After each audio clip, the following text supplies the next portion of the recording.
नाज़रीन किराम अस्सलाम वालेकुम वरहमतुल्लाहि वबरकातुहू। उम्मीद है आप सब खैर खैरियत से होंगे और अपने दीनी और दुनियावी मामलात में मसरूफ़ और मशगूल होंगे। ये अचानक आज एक मकाम पर सांप आ गया है। कल से ये आया था, अभी आप देखें ये हरकत कर रहा है। हालांकि इसका जो है तो वो बिल्कुल काम तमाम हो चुका है और इसको मारते हुए ये आप उंगलियां देख रहे हैं फ़कीर की। ये जनाब इसको जनाब लगाइए ना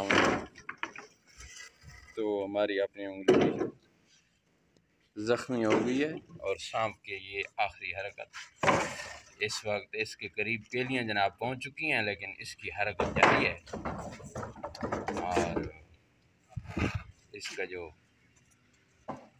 जनाब सिरा शरीफ है वो बिल्कुल फिस गया था।